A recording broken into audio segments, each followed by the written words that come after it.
ஆண்டவரின் அருள்வாக்கு நம்முடைய வாழ்வின் செல்வாக்கு. இயேசுவில் பிரியமுள்ள சகோதர சகோதரிகளே, பாஸ்கா காலத்தின் 3வது வாரம் திங்கட்கிழமையிலே நாம் அடியெடுத்து வைத்திருக்கின்றோம்.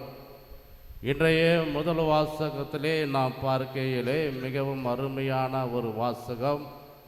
ஸ்தேவானுடைய பணியை பற்றி வாசிக்க கேட்டோம். அவர் இந்த மண்ணகத்திலே எவ்வாறாக துன்பப்பட்டார் என்பதை நாம் நன்றாக கேட்டோம்.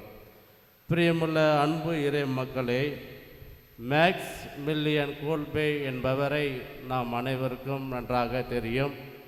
அவர் ஒரு முறை இந்த வதை முகாம் என்ற ஒரு முகாமிலே இருக்கின்றார். வதை முகாம் என்று பார்க்கையிலே அந்த வதை முகாமிலே இருக்கின்ற நபர்களை அறையிலே ஒரு 15-20 நபராக ஒரு அறையிலே அடைப்பார்கள்.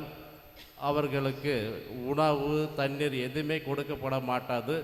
அனைத்து கதவுகளும் அடைப்பட்டு இருக்கும். ஆகவே அந்த அறையிலே அவர்கள் இறந்து மடிவார்கள். அதுதான் வதை முகாமினுடைய பனிஷ்மெண்ட்டாக இருக்கும். இவ்வாறாக இருக்கின்ற போது அந்த வதை முகாமில் இருக்கின்ற போது மேக்ஸ் மில்லியன் கோல்பே அருகிலே இருந்த ஒரு சகோதரர் இவ்வாறாக புலம்பிக் கொண்டிருக்கின்றார்.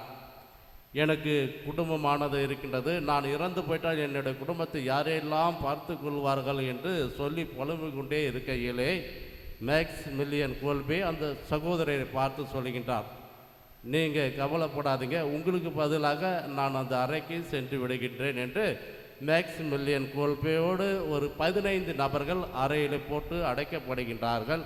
அப்போது அடைக்கின்ற போது அந்த காவலர்கள் பார்க்கின்றார்கள், 2-3 நாட்கள் ஆகின்றன. அந்த அறையிலிருந்து எந்த அழுகை சத்தமும் வரவில்லை, பசிக்கின்றது என்ற சத்தம் கூட வரவில்லை.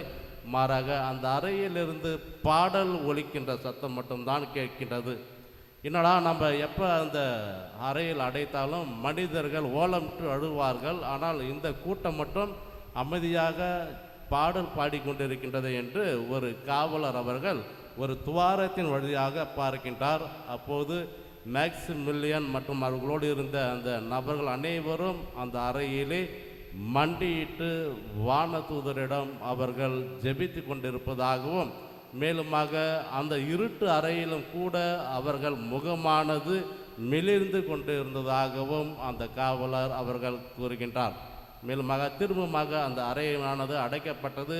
அதன் பிறகு அவர்கள் இறந்து விடுகின்றார்கள். இறந்து போன பிறகு ஒரு காவலர் இவ்வாறாக பதிவு செய்கின்றார், இந்த மேக்ஸ் மில்லியன் கோல்பேவோடு இருந்த அந்த நபர்களின் அனைவருடைய முகமும் வானதூத முகம் போன்று பளபளவென இருந்தது என்று அந்த காவலர் அவர்கள் பதிவு செய்கின்றார். பிரியமுள்ள அன்பு இறை மக்களே, இன்றைய முதல் வாசகத்தை பார்க்கின்ற போது 7 திருத்தொண்டர்களில் 7 டீக்கன்களில் ஒருவராக இருப்பவர்தான் இந்த ஸ்தேவான் அவர்கள். இந்த ஸ்தேவான் அவர்களுடைய வாழ்க்கையிலே பார்க்கையிலே இவர் வல்லமை நிறைந்தவராய் இவர் வல்லமையும் நிறைந்தவராய் அருளும் அருஞ்செயல்களும் பல அற்புத அடையாளங்களும் மக்களும் மத்தியிலே இவர் நிகழ்த்தி கொண்டிருந்தார். ஆகவே இவர் மேல் பல பொய் குற்றங்களை சுமத்தி இவரை மீது பழி சொல்லுகின்றார்கள். இவ்வாறாக சொல்லுகின்ற போதுதான் இன்றைய முதல் வாசகத்திலே இறுதியிலே இவ்வாறாக முடிகின்றது. தலைமை சங்கத்தில் அமர்ந்திருந்த அனைவரும் அவரை உற்று பார்த்தபோது அவரது முகம் வானதூதரின் முகம் போல் இருக்க கண்டனர். பிரியமுள்ள அன்பு இறை மக்களே, இந்த ஸ்தேவான் அவர்கள் வல்ல செயல்களை செய்கின்ற போது இவர் கடவுளுக்கும் மோசேக்கும் எதிராக பல குற்றச்சாட்டுகளை சுமத்துகின்றார் என்று இவர் மீது பல்வேறு விதமான பொய் வழக்குகளை போட்டு இவர்களை தலைமை சங்கத்திடம் இவர்களை நிறுத்துகின்றார்கள். ஆனால் இப்படியாக பல குற்றங்களை இவர் மீது சுமத்தினாலும் கூட ஸ்தேவானுடைய முகமானது வானதூதர் முகம் போன்று மிளிர்வதாக அங்கே இருந்த தலைமை சங்கத்தினர் அனைவரும் விட்னஸ் கொடுக்கின்றார்கள். பிரியமுள்ள அன்பு இறை மக்களே, ஆக இந்த ஸ்தேவான் அவர்கள் இன்று நமக்கு என்ன பாடத்தை கொடுக்கின்றார் என்று பார்க்கையிலே, உண்மை நீதி ஒருபோதும் தோற்று போகாது, எப்பேற்பட்ட குற்றங்கள் நம் மீது சுமத்தினாலும் கூட உண்மை நிலைத்து நிற்கும் என்பதை மிகவும் அழகாக சொல்கின்றார் அன்பு இறை மக்களை. ஆகவே நாம் இறைவனுக்கு முன்பாக நாம் அவருடைய பணிகளை செய்கின்ற போது யார் நம் மீது பொய் குற்றங்கள் சுமத்தினாலும் நம்மை ஒருபோதும் தாக்காது என்பதை இன்றைய முதல் வாசகம் நமக்கு அடைப்பினை விடுக்கிறது. அன்பு இறை மக்களே, எவ்வாறு அந்த ஸ்தேவானுடைய முகம் வானதூதர் முகத்தை போன்று இருந்ததோ அதே போன்று மற்றவர்கள் நாம் பணியினை செய்கின்ற போது ஒரு கடவுள் போன்று வந்து எனக்கு பணியினை செய்தார் என்றெல்லாம் நாம் சொல்லியிருப்பதை நாம் பார்க்கின்றோம்.